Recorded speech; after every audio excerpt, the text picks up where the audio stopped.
ready. This is going to be exciting.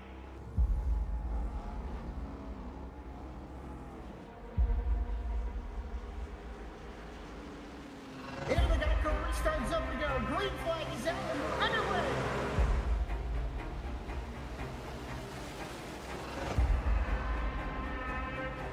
Just a few laps into this. Oh, the 37's getting loose. Oh, and he saves it. Oh, they're going 3 wide.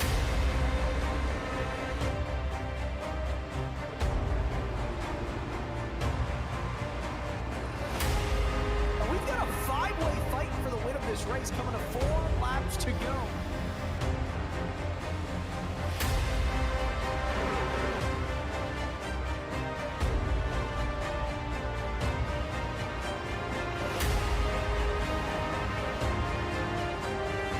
He's gonna win it here in spectacular fashion.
Well, good evening, everybody, and welcome to the Lincoln Tech Indycar Series here on V-Speed.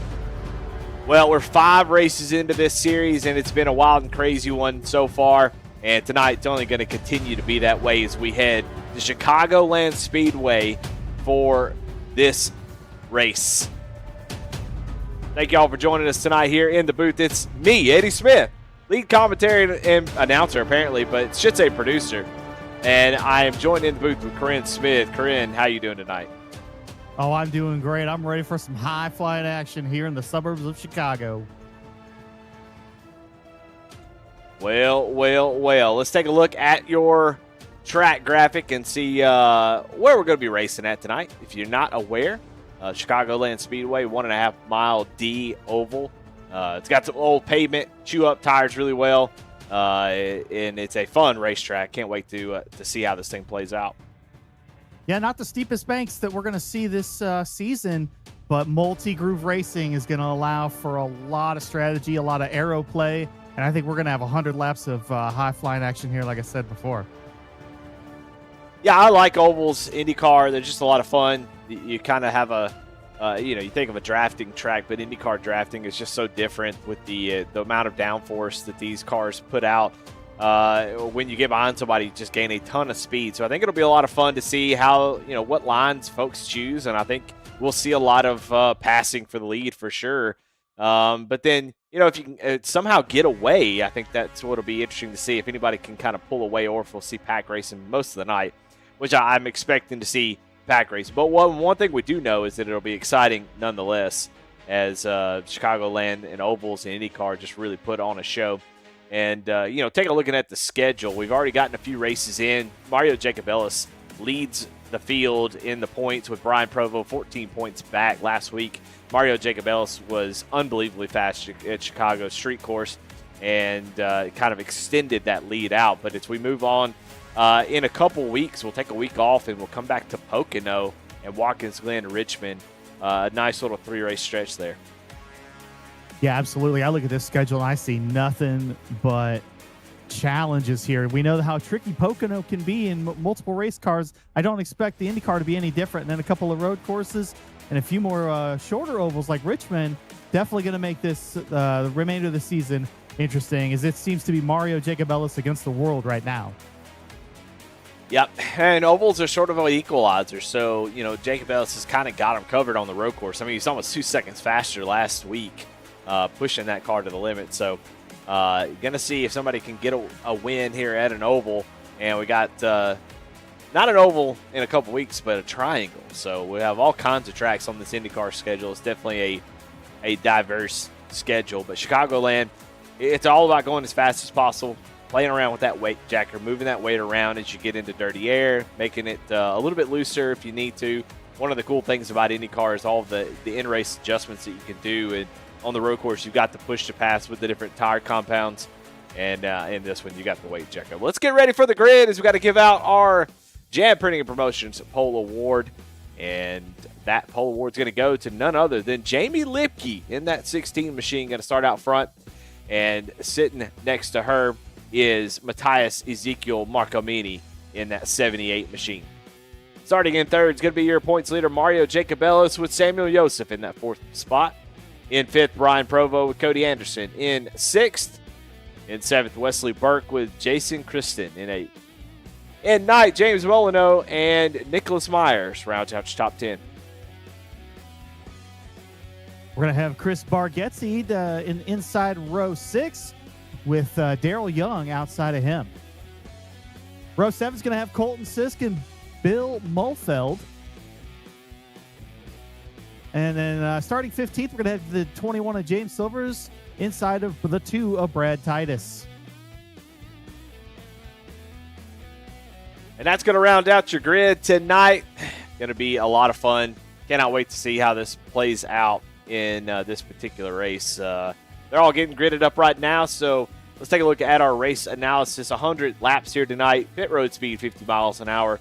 Unlimited tire sets, by the way. I don't know if that was an oversight or if that was intended, but unlimited tire sets. So I think you'll see folks come down pit road almost every time you can, because this track can definitely chew them up. If we take a look at the weather here, the track temp's 119 degrees. That's plenty hot on an abrasive surface like this to really chew them up. So I think we'll see a lot of tire changes tonight with unlimited tires and one fast repair and 70% fuel to try to kind of allow for some pit stops here in this one. This if we stay green, it should go by pretty quick. Well, you talked about ovals being the equalizer. That's certainly it. There's no tire compounds to manage. There's no push to pass to take care of and choose when you want to, pick your battles. So right now you're going to look at people who are outside of maybe the top 5 coming down every chance they get. If there's any cautions, they're going to get those tires and they're going to get as loaded up on fuel as they can to try to make it to the end of this race. These cars really, really racy on ovals, so I expect to see some wild and crazy moves. Now, will we see it early on? That's a question I always have with folks in these races. I think if you're normally up front and you're a front runner, points leader, you kind of take it a little bit easy, try to stay out of trouble. But if you're somebody who on the road courses you don't really measure up, well, now's a chance to get up here and show what you can do. So get up here, make some passes, make some wild moves, get on the broadcast. That would be my strategy for sure. Yep, and I would look towards some of the people in the back of the top 10 to probably go down on that fuel map a little bit, try to save a little more gas and just hang out in the back while they can and let everybody else use up their gas. Pace car going to pull them through 3 and 4. Going to pull off the track. We're going to get this thing underway. I want to thank Lincoln Tech for being a part of this series. Such a huge sponsor for Goat Locker. A lot of live events with Goat Locker, car shows, all kinds of cool stuff.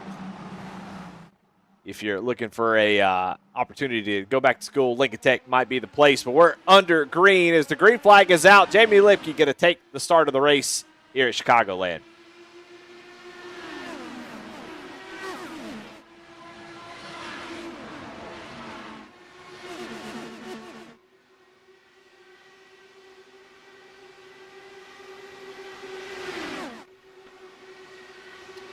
Well, they're 3 wide going into turn 3 and 4, so we know exactly what their plan is. Brian Provo, Wesley Burke not wasting any time trying to get up towards the front of this field. And Provo now going to go for the lead on Jamie Lipke.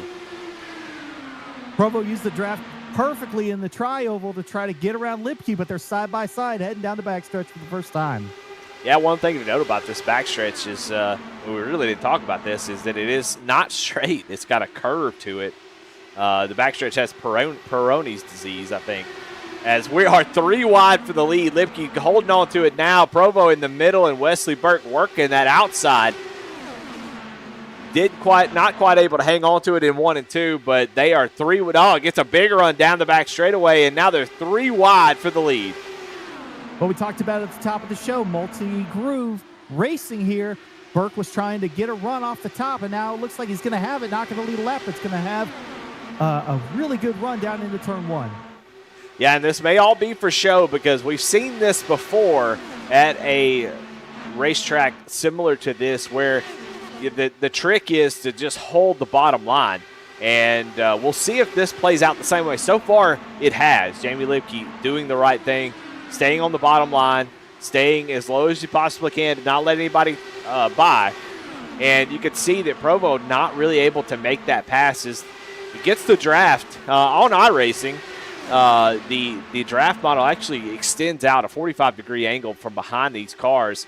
And so if you can get a run, but as you get beside that, all that downforce in the air from the front of the field is sort of hitting that car. But, I mean, this time by, though, Provo actually has a little bit out ahead and is going to take the lead. So as I was saying, I didn't think he would maybe be able to make that pass.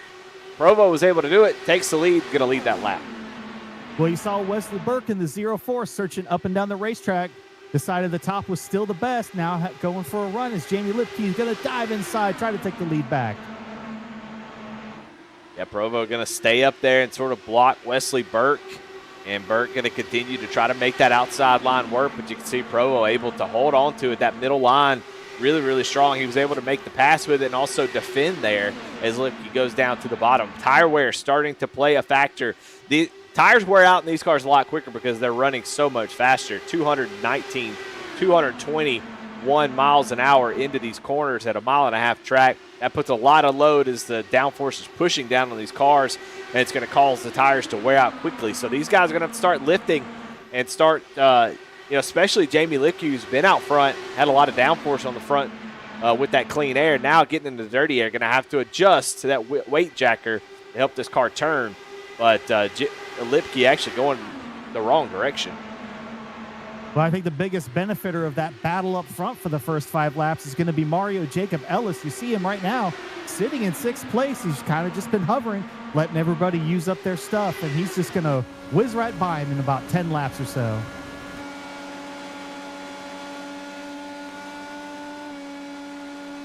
Yeah, you can see just kind of hanging out. There's really nowhere to go. And as the tires start to wear out, that bottom line is going to be tougher and tougher because it's just such a tighter radius that you're going to have to lift a little bit more so you don't swing out into the guy or gal on the outside. So that outside line seems to be sort of where everybody is moseying up to here, other than Jamie Lipke, who seems to be committed down to the bottom, but just seems to not really have what they need. As we got a now a continuing battle for the lead as Burke continues to put pressure on the 08 and continues to get those runs off the corner, but Provo able to sort of fight off that charge for now.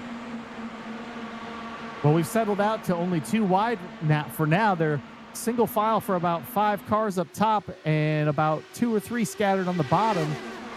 As you said, everybody's liking that top right now, but I don't think Jamie Lipke's trying to lose 4 or 5 more spots and get in line with everybody else. As you see Brian Provo continuing to lead with Burke diving to the inside.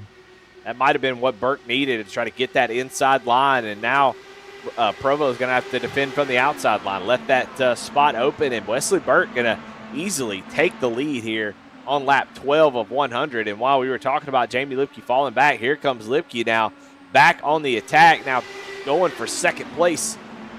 Trying to follow Wesley Burke through. You can see he gets tight there in 3 and 4, starts to push up the track, loses a little bit of speed, and allows Brian Provo to get that run back. As you can see, Marco Mini there on the outside trying to kind of fit in where you can fit in and try to find a way around both these drivers. Well, Burke's extended out about 15 car lengths now, about 1/4 of a second as he's heading into 3 and 4 to complete lap 13. Lipke settling out to be Burke's about third, maybe fourth here at the end of this lap. As we're running Burke, Provo, Lipke, and Marco Mini, Jacob Ellis sitting in the back waiting for a mistake in fifth. Yeah, I feel like a lot of times in these type of races, you're just trying to stay in the draft. You'd really, you don't really want to make too many moves. You can see Mario Jacob Ellis feeling a little bit confident about this move. Oh, trying to make a move and do a slide job. Instead, it's going to slide up into Marco Mini, and Marco Mini going to make contact with the wall, but able to keep it from being too much damage. But Marco Mini going to lose a ton of spots outside the top 10. And in a track like this, a little bit of damage can be a lot of bit as far as speed. So a little bit of contact there between those drivers. You hate to see that here early. Yeah, I think he's just going to have to manage this until the next caution, get some new plastic put on the car. But for every lap that we don't have a caution, he's going to be losing several seconds. And over the course of the next handful of laps, that could be a couple laps down here before we're even really going in this race. Ryan Provo able to catch back up to Wesley Burke with Jamie Lipke in tow, and Jason Kristen trying to make sure that he does not lose the draft. And that's something that I was going to talk about is you want to make sure you stay with the lead draft and don't lose it because you're able to draft and save a little bit of fuel if you need to, but you just stay in the race. It's a lot like in Indianapolis where if you lose the draft, you're kind of on a different strategy at that point because you're just not going to be able to catch back up. But we can see these folks not really shying away from racing as Kristen gets a big run, and it's going to continue that run down the front straightaway to get to the outside of Brian Provo. Provo running up the track. It's going to allow Kristen to go underneath and get alongside as they head down to 3 and 4. It looks like Kristen's got a tow off of Burke. But Burke runs high, and now it's going to be Kristen only a couple car lengths back coming out of 4. Yeah, Kristen making moves here in the last couple laps. Obviously, tire wear becoming a factor.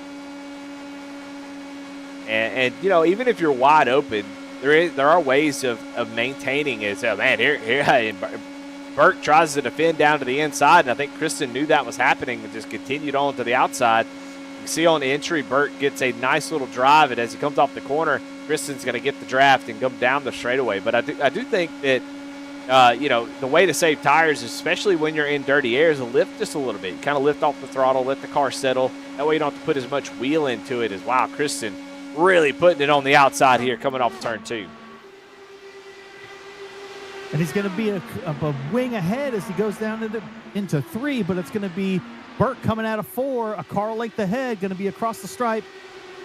20 laps into this race, Burke continues to lead. Yeah, 3 and 4 just hasn't been as good as maybe 1 and 2, but I think it's just all about when you set up that pass and use the draft. As you can see, Brian Provo makes contact with the wall. Lipke going to make evasive maneuvers to go down to the inside. So dirty air playing a factor, causing the car to get tight off of the exit of the corner. Going to have to be paying attention to that. This car has a lot of downforce going through these turns, so it can make you feel like, I've got this thing flat out as we still got another battle for the lead.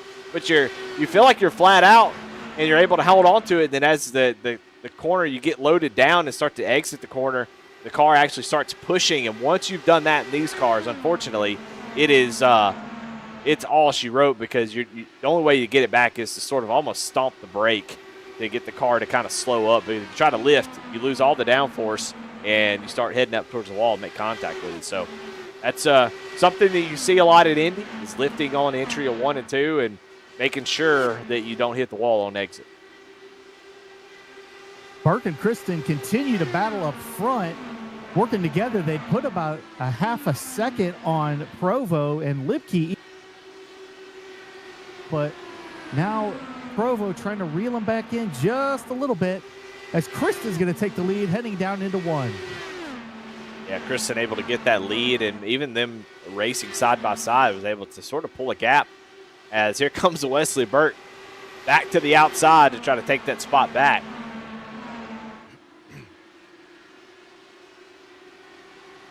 Just a quarter of the way through this race so far, and we've still got a side-by-side battle for the lead. These two are your biggest movers of the race. Jason Kristen up 7 positions with Wesley Burke up 5. And then you go all the way back to the 10th position, and you got James Silvers here, who has made up 5 spots where he started. So a couple of drivers moving up through the field, and still, though, battle for the lead is the main spot at the moment. Absolutely electric so far as we're a quarter of the way done. This time by, see Lipke and Provo in the background a little bit, starting to make up a little bit of ground as Burke and Kristen continue to fight for the lead. You can see Kristen getting just a little bit loose, and now on the corner exit, he's tight, and that's going to let Burke pull away. Yeah, clean air playing a nice factor for Burke. That's why they're fighting so hard to get that lead. It's just going to be too important. You look at the last lap times. Burke, 25.899. Kristen, 26.2. Obviously battling side by side. You can see the difference. And you look back behind them, 26.0, 26.0. So these folks behind Provo and Lipke going to have to find a little bit extra here and try to catch back up, because every time they cross the line, Burke and Kristen sort of start to slip away.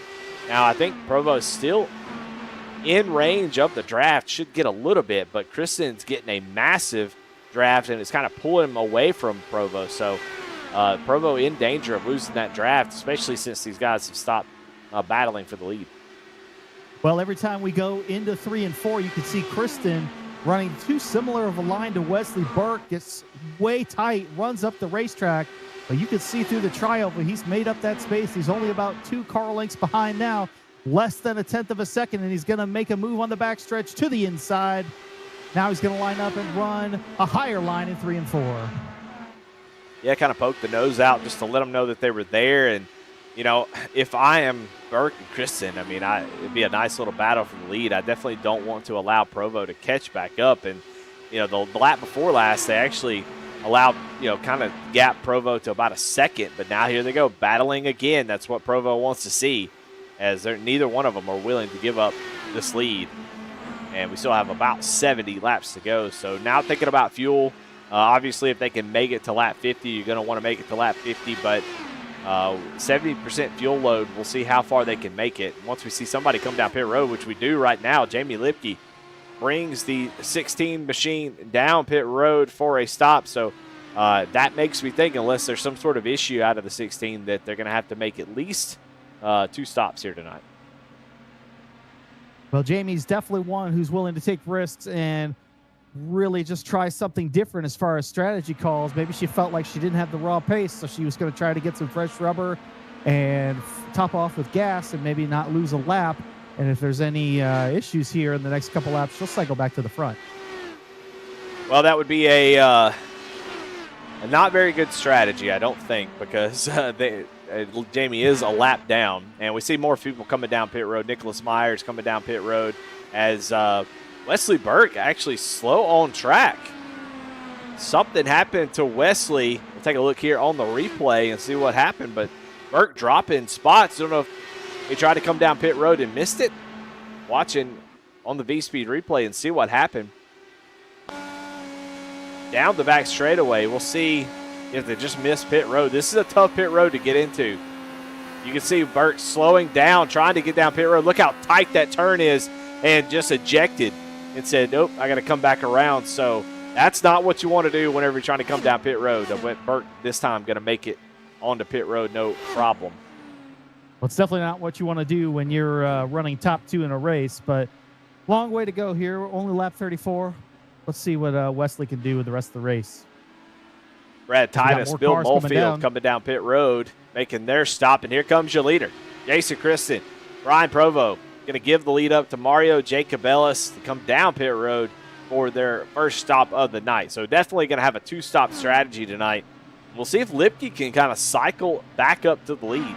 Very short pit stops, only 8 seconds. They jack the car up, all 4 tires at once, take them off, put them back on, fill up the fuel. Takes about 8.5 seconds, about 8 seconds, 8 to 9 on iRacing.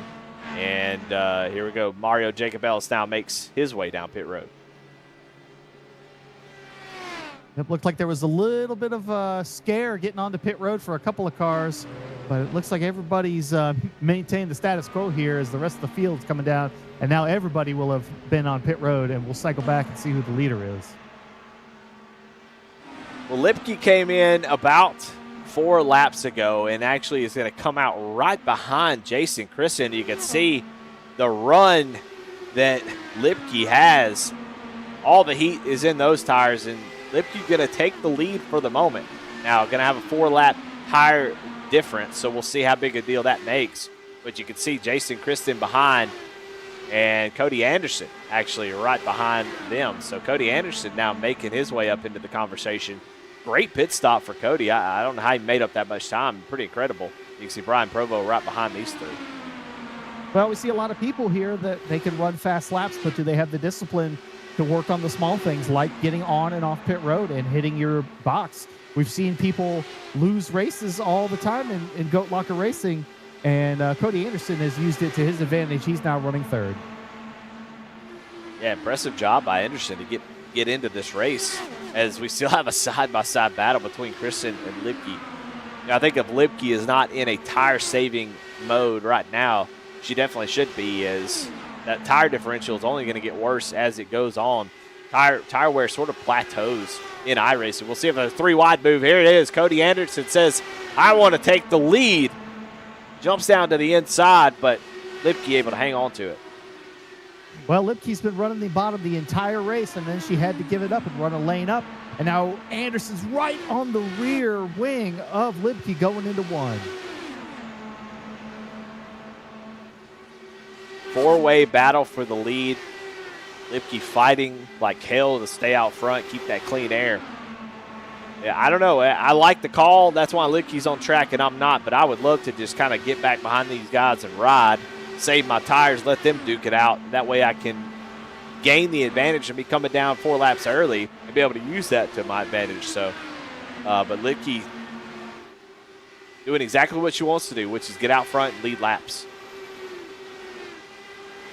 Well, everybody's committed at this point to a 2-stop race. You got to wonder if saving, if not saving is going to burn somebody here later, because they're just spending all that fuel and all that tire, and you're going to look for a Brian Provo or a Cody Anderson to just drive around you at some point in this run. But we'll see how Jamie maintains. And we also saw Jason Christen make a lot of mid-run adjustments that gave him the lead. Back here, 7th, 8th, and 9th is going to be Samuel Joseph with Mark Amini and James Silvers in front and behind. This is a battle for 7th, 8th, and 9th. And, it's hard to say this is really a battle, as these guys are 8.5 seconds back from your leaders. So we're seeing the separation of those small draft packs, how being out front makes a huge difference in these things. So these guys really need to be focused on trying to catch back up, but they're 3.5 seconds back from 6th place Darrell Young. So you don't want to get up here and get too racy. You want to make sure you kind of work together for the greater good of you getting back up to the front. As we go forward here, you got Darrell Young back by himself, running about a 10th slower than those 3 behind him.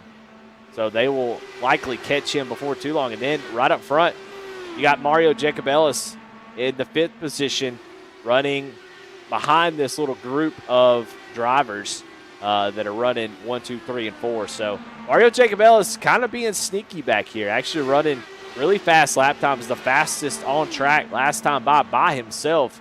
So we know the points leader, Jacobellis, knows what he's doing, and I expect to see him towards the front when when the checkered white flag get brought out.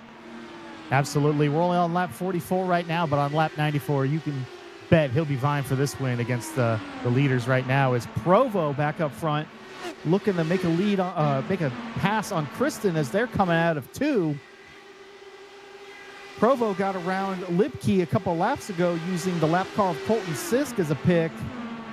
Now it's put some separation on Lipke and Anderson as they come out of the tri-oval, only about 6 car lengths back. Provo going to try to take this lead back. With this lap car in front, might be another good opportunity to make a pass for the lead. It looks like Provo not going to be close enough. They're going to try to go around the lap car Bill Mulfield here. Kristen down to the inside. Molefield really needs to, kind of fight it. No lucky dog here in this series. And, but not really going to be able to do that. Caution comes out. He would be able to, if he could stay in front of the leader, be on the lead lap. But now he's going to be stuck a lap down for the rest of the race. So bummer for Molefield. Colton Sisk has been down pit road a couple times to get some damage repair, or actually just stayed on pit road getting some damage repair. Is now 2 laps down. So Bill Molefield 1 lap down. Colton Sisk 2 laps down as we get closer and closer to the halfway point.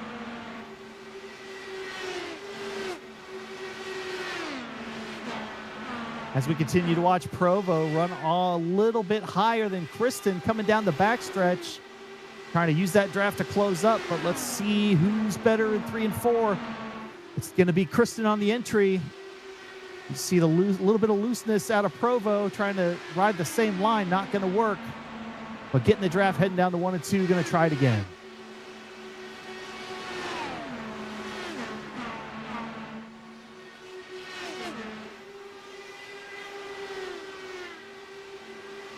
Down the back straightaway. Lap traffic back here between these drivers. They're going to deal with getting around Molefield. Cody Anderson battling with Jamie Lipke. Lipke tires starting to fade a little bit as this run. They're now 19 laps on their tires, where everyone around them has about 14 and 15. You can see Mario Jacobellis now on the hunt, trying to get around the 16 of Jamie Lipke. Well, she pushed the issue with the strategist, but it doesn't look like it's going to work out for her right now. She's going to continue to fall back a little bit every lap, and Jacobellis is probably going to eat her up here within the next couple laps. See what she's got, or if she's just going to go into save mode and try to be there at the end of this race. Riding on board with Jacobellis right here as they work their way down the back straightaway. You can see the leaders. Leaders haven't gotten too far away. They're right out the window there. Yeah, you can actually hear the lift a little bit as he goes into the corner, just to allow the car to set, take the pressure off the right front tire. It's a slight lift, shift down, right down, be smooth on the steering wheel. That's how you save tires. The more you're having to put the wheel into it, the worse it is. And you can see every single lap, Mario Jacobellis making improvements, moving up towards the front of the field as the leaders continue to battle. These three are able to start to move back up to the front. Cody Anderson actually backing up just a little bit to these three. So Mario Jacobellis, your points leader, now within 1.5 seconds and gaining every single lap, 0.3 of a second faster. Jacobellis and Lipke was last lap, then your leaders. So they are definitely catching back up. Well, you can see he's running a little bit different of a line than Jamie, but still getting enough draft from Cody Anderson to make him faster all around. As you can see, he's caught them both, but just looking for the right time. As you see Cody Anderson running up the track. Oh, getting a little tight there, almost pinches Lipke. And now Cody is just going to have to let everyone by. Jacobellis is going to get to the outside. We'll see what Cody Anderson still has left in the tank. Jacobellis is going to cross the start-finish line, but that inside line for Anderson going to prevail as he goes down to turn 1. He's going to gain a little bit, but Ellis is going to have that run off the corner. What will Jacobellis do? Will he peek down to the inside or continue to ride like he has been doing? Very methodical. As we got a lead change up front, it's Provo going to lead this lap now with Kristen trying to make a move to get the lead back here on lap 56. Provo made a move to the inside, made it stick. Kristen couldn't do anything about it, but Kristen's got a run on the outside going down the back straightaway. Yeah, Provo defending that bottom line to keep that position. So far, so good. But Kristen, we saw Kristen be really, really good on those older tires as we moved to about 10 laps away from the next pit stop. They all pitted around that 33 mark, so expect to see them come back down around lap 66 or so. And we'll see as here comes Kristen back to the outside, and here comes Jacobellis down to the inside of Lipke, going to take over that third position. So Mario Jacobellis back up to where he started is now going to be hunting down the leaders as they continue to battle here on lap 57 of 100. it has been a near nonstop battle for the lead the entire race, all 58 laps of it. As you see, Provo still guarding to the inside, will not give it up. Gonna force Kristen to do something gnarly on the outside. Not going to be able to do it this turn. A lot of the passes that we've seen, it's been when somebody gives that inside line up because it's just so hard to defend. The outside line has worked a few times, but it seems like the right call is just to sort of defend, allow them to go to the outside, and then you just continue to hold on to the position. I'm not sure if Kristen at this point is going to be able to do anything with that, as they're going to be nose to tail coming off 3 and 4. I didn't know if Kristen might try to dive down to the inside, but you can see Provo really defending there on the bottom, even going to take, even worth taking a shallower entry into the corner. But I don't know if you could tell, Mario Jacobellis still. Oh, and now Jacobellis into the wall as he gets tied off the corner. Was making up a ton of ground, and all of a sudden might be in danger here. Well, we'll have to get a closer look to see if he's got any damage here. Let's take a look at the V-Speed instant replay, see if we can tell what happened to him. Running the tri-oval here, watching the battle out his window. Yeah, it just gets tight. You can see it. I alluded to that earlier. And, once you settle in that corner and you've got all that downforce down, and it gets tight on exit, there's nothing you can do. He tried to lift, but once you lift, that's just even worse. It makes it worse. So we'll see. Last lap, able to still run faster than the leaders, so he lost a little bit of time, but seems like hit it flush enough that the damage is not going to be too bad on that 48. Nope, he made up 0.2 of a second last lap, so he is still running and gunning. Provo lost about 0.5 tenth this time to Kristen, as Kristen's still trying to find a line that's going to let him get to the lead. That's true. Kristen sort of struggling to keep pace with Brian Provo now, as I think they both know what's about to happen is Mario Jacobellis making that time up, but Provo has the preferred position on the track, being out front. So even if Jacobellis gets to them, it's not really going to matter if you can't make the pass. So you just wonder how much damage that really is. I mean, it doesn't always have to actually be damage that you see immediately. What it can do is kind of point the front tire in a little bit too much, knock the toe out, and cause that right front to wear a lot quicker or heat up a lot quicker than your competition. So while you might not see damage right away, it could affect how the car drives as you continue to run with a little bit of damage. So we'll see if that is actually the case or not. But right now, sort of getting stagnant here, catching these top two. So I have to think at least something is affecting that. Well, Eddie, I got a question for you. If you're Brian Provo or Jason Kristen, you're in front of Mario Jacobellis, but in the last several laps, Jacobellis is starting to catch them. So, even though you're in front, do you try an alternative strategy, or are you pretty much committed to where you're at now? I mean, I think if I'm Brian Provo, I'm very happy with where I'm at. I'm not really worried too much. However, being out front is definitely most important, as Samuel Joseph is coming down pit road, Jamie Lipke coming down to make their final stop of the night if we stay green. So I think if you're Provo, I want to be a little proactive. I don't want to pit too early. I don't want to give, a caution coming out when you come off pit road to be detrimental. So let a few drivers come down. And if Jacob Ellis comes down pit road or Kristen, I definitely want to hit it the next lap.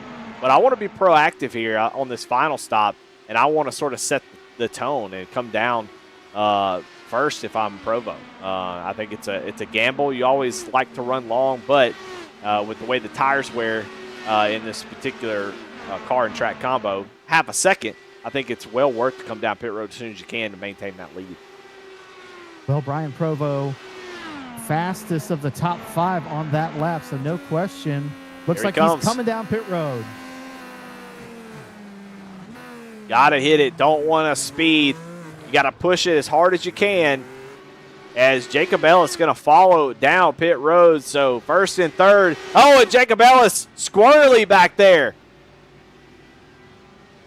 You gotta wonder if there was a little bit of aero issues from the damage earlier, but or if he just flat out lost it. Back to the V-Speed Instant Replay. Let's take a look at what happened as he comes down pit road.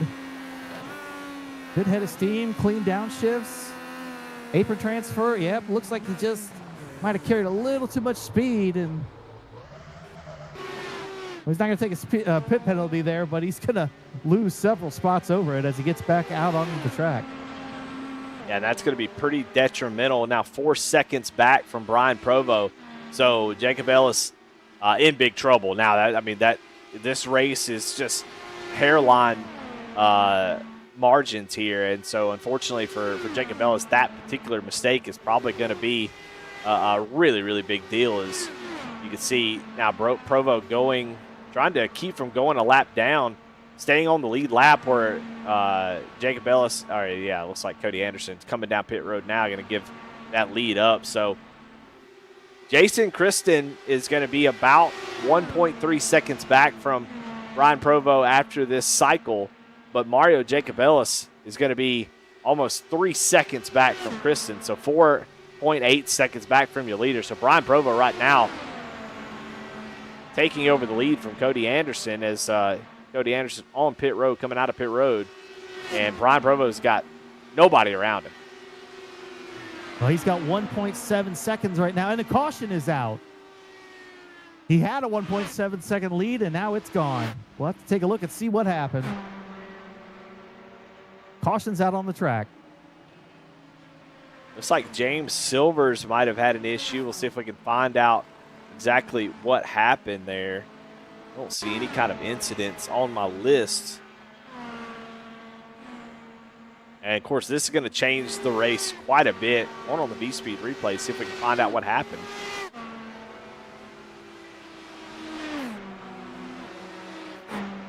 You have no Caution's idea. already out there, yeah.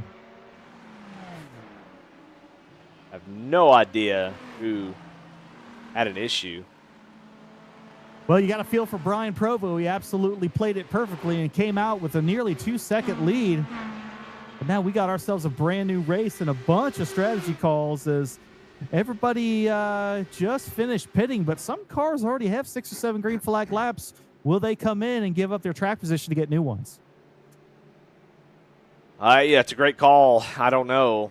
I mean, if you're Jamie Lipke, you kind of feel like this is the worst thing that could have happened. You're caught back up, but you're going to have worse tires for the rest of the race, so that's just not what you want to see. I'm surprised Jamie didn't just come on in. As we near the end of this thing, it's going to be tough to maintain that track position, so I guess going all the way to the back probably is the worst thing that you could do. So I don't know. It's a tough call for Lipke. I would love to come down and get 4 tires and have maybe a little bit of an advantage, but Lipke going to stay out on track. You got Cody Anderson and Darrell Young bringing their cars down pit road, but Nicholas Myers as well. But Cody was kind of the only one of the top running cars to really come down and take a shot at it. We'll have to see if it pays off. Maybe it would have been an easier decision, 10, 15 laps to go. But right after a pit cycle, I guess everybody's going to roll with what they have. Yeah, it's going to be fun to watch this play out. Everything's sort of, for Mario Jacob Ellis, it kind of saves his race and his ability to go up there and take this win away from Brian Provo. So it's just going to make this thing more exciting. That's for dang sure. And as always, we got so many sponsors here at Goat Locker, and we want to hit those as much as possible. And we want to take this time, now that we have a yellow flag, to thank quite a few of our sponsors, one of them being ATYL Media. NASCAR season is starting to kick up, and if you want to see some really great racing coverage, not just NASCAR, but also Formula One, IndyCar, NHRA, well, there's one spot, and that's A2IL Media. Incredible job Taylor Kitchen has done over there. It's just such a cool group to be a part of. It's a lot of young, hungry talent that I think really is needed in a lot of NASCAR media. That's it's a lot of olds. So it's good to see young folks, younger people kind of talking about NASCAR. That's what we need. And A2IL Media is that place. So go check them out, A2I Media on YouTube, and you go over to abovetheyellowline.com. Go check out the website. They also have articles and all kinds of things. Meet the team, see the folks behind the scenes over there. Definitely go check that out. Also want to thank GLR Pit Crew. If you're not aware, GoLocker has a pit crew program that you can join and be a part of it, and you can contribute to veterans and first responders receiving sim rigs and just being a part of an awesome community to support veterans, first responders, and their families.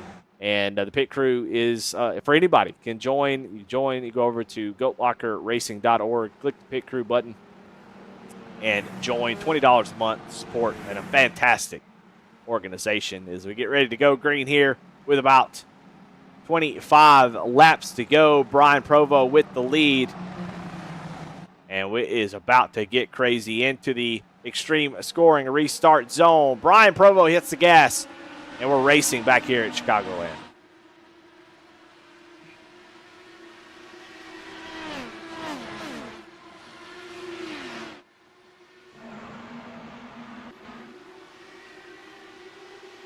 Coming off of turn 2. Now the game has changed. Brian Provo could add sort of a chill race there, but this is the major reset as Brian Provo now going to be on the defense, trying to prevent Kristen from getting back around him, but also the rest of the field.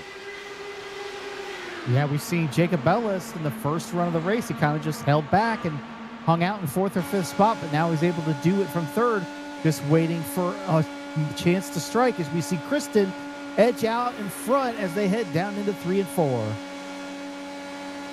25 laps to go, so it is definitely go time, but it's also important to remember that the race is still got 25 laps to go.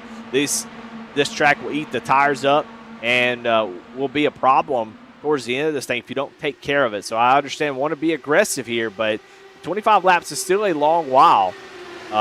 So it's best to try to take care of your stuff if you can, because there's nothing worse than coming down to 10 laps to go and starting to watch your competition drive away from you because you push too hard here. So we'll see who's able to save the tires, stay on top of that. Track position, very important. You can see the leader still duking it out. But we'll see who's going to come out of this one with a win. Man, look at this. 6 cars on top of each other as Mark Amini is now back into the picture.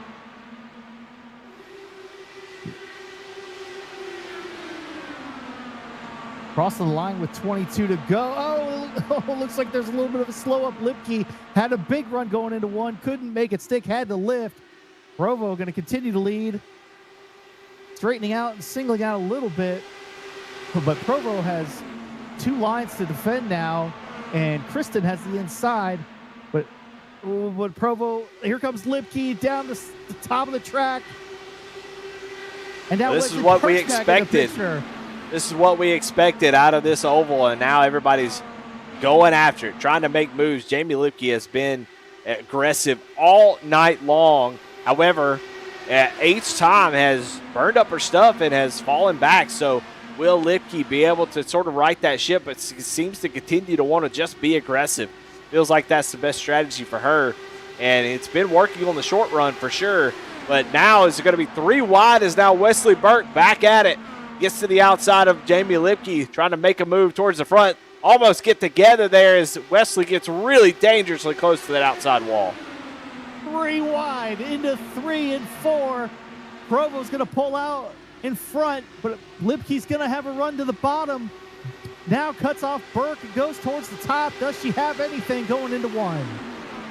Big run down into turn 1. This may be the best opportunity yet if you get a run off the corner. Does get the run. Burke right behind her. Can't really push here. The front wing will just fly back off. 3 and 4 has been the toughest spot for somebody on the outside to make a move.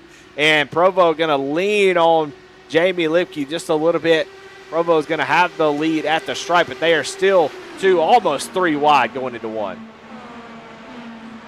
What started as a 4-car breakaway became 5, and now there's 8 cars less than a second off the lead as they're 3 wide going into 3 and 4. Burke's got the nose ahead. What a move by Burke to take advantage of that situation, drive down to the bottom, take that spot, and now it's going to take a twofer as Burke going to take the lead, but leaves the bottom open, and Provo says, well, thank you very much. I think I'll take it right back. Provo's going to come to the inside. Jamie Lipke has the run. Now it's going to be Burke with the faster car. Gets Hunt off, but now it's going to be 3 wide again to 3 and 4. Jacob Ellis is going to ride up top with Lipke. Kristen now finding the top. Burke's off the pace, and that's going to hold up Jacob Ellis. Yeah, Burke got tight there, got into maybe some dirty air, not able to hang on to it, had to lift, slow down a little bit. That's going to open the door for it. Jacob Ellis. Provo holds on to the spot for now. As you can see, it is getting, there's a lot of movement up here in the top 5. I think Provo was looking for Jamie Lipke to run to the bottom, but she faked and went high. He's going to guard to the inside. That's going to give Lipke a run, heading to the start-finish line. Here comes Burke, 3 wide, across the start-finish line. 15 laps to go. You can just see how the draft is working, allowing folks to get big runs down the straightaway. But you can see in the turns, the bottom line, still the strongest, as it's the shortest away around the track. So if you can make that work, that's where you want to be. But as the tires start to wear, you can't quite stay on the bottom. You kind of have to lift and drive down and then kind of move up on exit. So you could see, though, Brian Provo knows this, and he is doing a great job of defending where he can on the straightaways, but also moving up to get the better angles into the corner, trying to hang on to that clean air. As here comes Lipke back down to the inside of Burke. And, boy, look at the draft down the back straightaway. Well, we saw Provo make Lipke uncomfortable. Lipke was looking to the bottom, and Provo cut her off, said, no, this is my bottom right now. He's going to lead this lap, and there's 13 laps to go. Oh, they almost made contact into one. That's going to let Provo open it up out to a 10th now, but here comes Lipke looking to the inside. He's going to come down and cover, but Lipke's going to run it up top. Here comes Burke on the outside, trying to make it 3 wide. It feels like that Lipke has a chance here with Provo, but Provo knows that inside line just too strong. So I think while they can get side by side, it's really going to take Provo having to lift or some sort of issue for that outside and middle line to really work, or a little shimmy down to the inside. And here comes Lipke down. Was able to get down there. Provo left it open, not able to cover it. And now Lipke down to the bottom with 11 laps to go. Coming to 10. Jamie Lipke has the lead. She's down on the apron trying to cover the inside. Oh, it's going to force Provo up the track. Oh, there's near contact. Everybody did well to hold that together. It's still going to be Lipke coming out of 2. Still 3 wide. Provo leaning on that 16 machine, trying to force an error for Jamie Lipke and Wesley Burke. Really not able to do anything with the outside, just sort of being there, as Burke does make a little bit of contact with the wall, but just being there unless contact happens between these two drivers. Burke able to take advantage of it, but that outside line just really suffers, loses a lot of ground on entry of the corners, gains it all on exit, but just not able to do anything with it. As here comes Mario Jacob Ellis, says, hey, it's time to go. Well, as these 3 continue to duke it out, Jacob Ellis just circling like a buzzard, waiting for his prey, waiting for that opportunity, as these 3 are starting to get a little shaky as they battle for the lead, and there's 9 laps to go. Unbelievable. Once these folks just let her rip here at the end, I don't think anybody's worried about tire saving. I don't think anybody's worried about fuel saving. And Brian Provo getting tight, pushing up into Wesley Burke. Has to lift a little bit. That's allowing Burke to get the run. And now going to be side by side with Lipke for the lead. Burke led the lap. There's 8 to go. Provo trying to find his way back into the mix, but it's Lipke and Burke teammates fighting for the win here at Chicagoland. Brian Provo through the middle, trying to take that run and make use of it. Going to pull a slide job in Indycar on Burke. Going to block the run from Burke, not wanting to let Burke down to the inside. Does complete that pass, so Provo back to second. Now going to be putting pressure on Lipke again. Lipke's got the coveted bottom. She's clear. Will she come up and allow? But no, Provo is just going to get the draft. Come side by side. Contact. It's going to run Provo up the wall. And that's going to put Burke in the wall. Big shake-up between those 2 drivers. Burke falling back as Provo is also falling back. What a worse time to have that issue. Even if no damage, they're going to have to work their butts off as Jacob Ellis going to get tight, almost make contact with Kristen. Kristen tried to make a move to the outside, but he almost made contact with the right rear of Jacob Ellis. Now trying to make a move to the outside. They're both trying to catch Jamie Lipke as they're 4/10 back here with 5 to go at the line. Yeah, Lipke doing a great job of being aggressive, and this is why you want to be aggressive, is now you have the clean air, you have out front, there's 5 laps to go. Now it's all, and they're going to catch you. There's no way you're pulling away, I don't think, not from Kristen and Jacob Ellis. Kristen has been saving. He's going to be able to run Lipke down, I do believe, although Lipke doing a great job of extending it out. But you're going to see the draft here on the front straightaway. I think there might just be 2 players for the end of this thing. Is Kristen able to gain a 10th there on the straightaway, coming down into turn 1 and 2, and Kristen going to try to get a run. Jamie Lipke going to try to break the draft. Kristen is there, though. Lipke now looking in the mirror, waiting, wondering where is Kristen going to go once he gets the run. Do I block to the inside? Do I go to the outside? That inside line has been the strongest, so I feel like Lipke knows to block that inside, not allow somebody to get down there. What will Kristen do as we got just 3 laps to go? 4 miles left in this race. Jamie Lipke a little bit slow coming off of 2. That's going to allow Kristen to come to the high side. They're going to be even going into 3 and 4. As you see Kristen coming back down the track and try to make a run to the outside. 3 laps to go. And we've seen that 2 laps to go. We've seen that a couple times. You want to give if you're going to get the draft is going to pull them in, so they're going somewhere, and you want to be able to give them the outside. The outside gives you the chance on the bottom to really defend that position. If you give them the inside, it's pretty much SOL for you. So Lipke has got to be smart. Don't get faked out by the run on the outside and defend the inside. You can see Jamie Lipke doing it as we come to the glove station. White flag, 1 more lap to go. Can Kristen make it happen? Kristen getting a run down into turn 1. Gets a little pushy on exit. Does he have an opportunity to make a move? Lipke going to hold the bottom, not allow Kristen to do anything. One last opportunity for Kristen on the outside, trying to roll around as they come off of turn 4. Can they make a move? And no, Jamie Lipke is going to get the win here at Chicagoland. Absolute brilliance on the part of Lipke. Amazing race. Not the best call on the first run, but made up for it on the second. Great restart. Taking home that checkered flag. Yeah, unbelievable. And was wondering if that aggression early was going to make a difference at the end of this thing, and it did not. It was the right call by far to be able to push it and try to get out front. And once you did that, that was all the difference, I do believe, because nobody was really able to do anything with her. Great defense, great race, and well-deserved burnouts here on the front straightaway. We're going to take a short break. We'll be back after the commercials, paying a little bit of bills. We're going to talk to the top 3 and see what they thought about the race.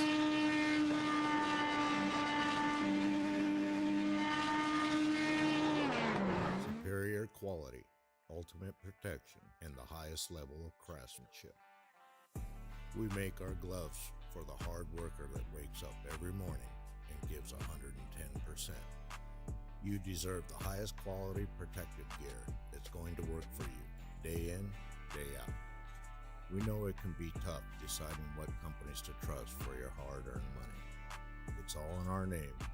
We've mastered our craft to help you master yours. We make our gloves rugged, durable, and designed for you. Whatever the job is, we have you covered. We are your glove station. A thriving job market and low cost of living, plus a wide range of veteran benefits, make Indiana the perfect place for veterans of the United States military to call home. InVets can help you find that home. We're an organization started by veterans to help former service members transition to civilian life in our state. InVets can help you find the community with the career opportunities, housing, schools, and amenities that fit your lifestyle. To learn more about InVets, visit us at invets.org today.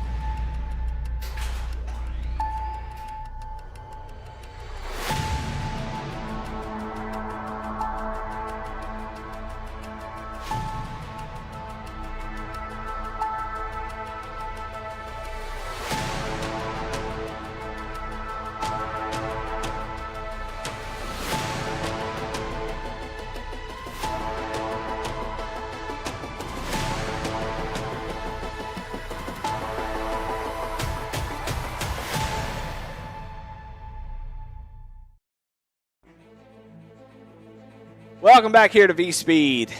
What a great race here in the Lincoln Tech IndyCar Series. Take a look at your results. Jamie Lipke takes home the victory here at Chicagoland. Jason Kristen, great opportunity there to try to snag a win. Could not get it done, but a great race for him. Up 6 spots from where he started in that 8th position. Mark Amini, what a great drive back up into the podium after contact that put him all the way towards the back, able to fight back and get that 3rd position. Mario Jacobellis comes home in the 4th position. Cody Anderson in 5th. James Silver is going to be in 6th. And you got Nicholas Myers in the 7th position. James Molyneux in 8th.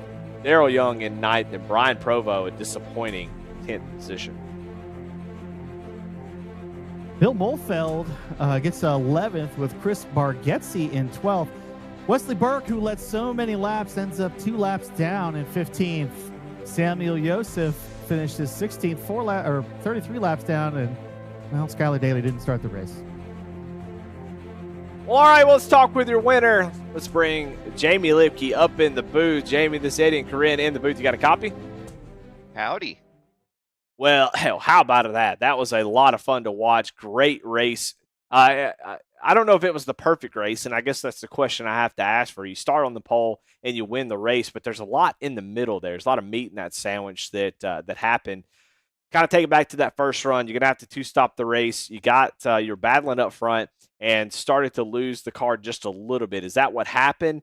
Early part of that race started to lose maybe a little bit of the tires. I realized after the first pit cycle that I was overdriving the hell out of it, especially on the right front, trying to battle for position in dirty air.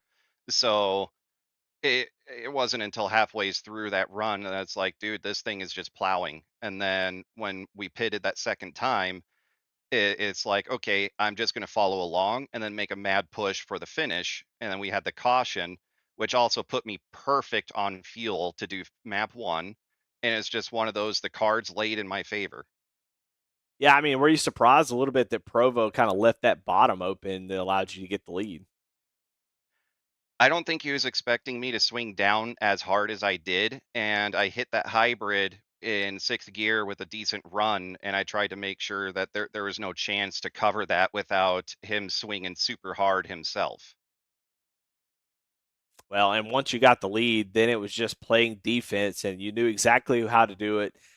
Keep the bottom, make sure nobody could get down there, and you did a great job. So congratulations on the win. You kicked butt tonight. You made it exciting, and a well-deserved win in that 16 machine. And Jamie, who do you have to thank for your race win tonight? Definitely got to thank Lincoln Tech, Save 22. Where'd it go? Oh yeah, Lincoln Tech's also the sponsor of the series, so big shout out for them letting us race for them. Indiana Department of Veteran Affairs, InVets, and Above the Yellow Line. And then big shout out with my teammates. We're pushing each other hard. Yeah, like Jason and I racing hard there for the last couple of laps. And I love racing with these guys and gals. We race each other hard and clean, and we're teaching each other stuff along the way. It's good stuff we got going on. All right, well, there you have it. Your winner here tonight at Chicagoland, Jamie Lipke. And Corinne, I think you're caught up with our second place finisher, Jason Kristen. Yeah, I'm here on pit road with our second place finisher, and that's Jason Kristen. Kristen, you led 24 laps, so you led a quarter of the race. You were battling all night. Tell us about how you ended up here, and what could you have done differently for the lead? I honestly don't know how I managed to get up here tonight. I'm coming down with the flu or something, so I feel like absolute crap. But yeah, I forget what else you asked me. Well, you were battling for the lead all night. You led a ton of laps. What was the strategy? Was the strategy to just stay up front, or did you have to make any adjustments in car? I had the front and rear ARBs pretty much maxed out, and I was playing with the weight jacker pretty much all night, depending on where I was in traffic. But my main strategy was just kind of save it and take it easy until about 10 to go, and that's when I was going to turn the wick up. And I tried everything I could to get Jamie coming to the line, but she was not coming off that bottom for anything. But All right. Well, you end up second. Who do you have to thank for getting you here tonight? I'll have to thank my primary sponsors, Signature Signs and Graphics and Pappy's Pet Lodge. Pappy's holds a special place in my heart, especially after I lost my dog back in April. She used to go to Pappy's all the time. She loved it. Another huge shout out to Jam Printing and Promotions, Lincoln Tech, you guys at V Speed for the awesome job you do every single time. Alexander PCs, Cruising Classics, and GTR Simulators. All right, well, that's Jason Kristen, your second place finisher. Eddie, back to you. Well. That was a lot of fun. And, man, nothing like Indy cars on ovals. I don't know. It's like it was meant to be that way. Not that, I don't know. I don't know if it's bad for me to say I'm sort of a champ car guy, I guess. I don't know. I think these cars put on a hell of a show. I know road courses are part of IndyCar, but it's just every single time we take these things on an oval, it's just unbelievable. So, fantastic race tonight. Congratulations to Jamie Lipke. Hard fought battle and a great win at the end. Matthias Marcamini, not going to make it for the interview. A strong, quiet type, I guess. But, hey, great job. Great third-place finish. Marcamini as well. Well, we'll see how this goes next week. I'm pretty bummed Brian Provo is out there. I'm sure had an opportunity to make up some points on Mario Jacob Ellis, but not going to do it with some contact there at the end of the race and ends up in 10th, or Jacob Ellis going to come home in that 4th position. So points going to get stretched out a little bit here tonight. And, man, just incredible race. Corinne, final thoughts? Well, I was still coming off this high. This was 100 amazing laps at a track that just offers so much. And I know that going to Pocono for our next race, that it's going to deliver as well. We'll have to see how the drivers tackle that one. You know, it's an oval, but it kind of races like a road course to a certain extent for some drivers. But again, if it's half of what this race was, it will deliver just like the rest of them do. Well, for Adam Baker, Bradley Cooper, Morgan Cook, Logan Threlkeld, and everybody over at V-Speed, want to thank them for all that they do, all the hard work they put in to make these broadcasts look and feel amazing. Want to thank all the people at the GLR broadcasting side that put in the work, and want to thank the drivers out there who put on a hell of a show each and every week. Also want to thank Patrick Drabick and Jamie Barkers for all the things they do here at Goat Locker, and want to thank you guys for watching. Y'all have a good night.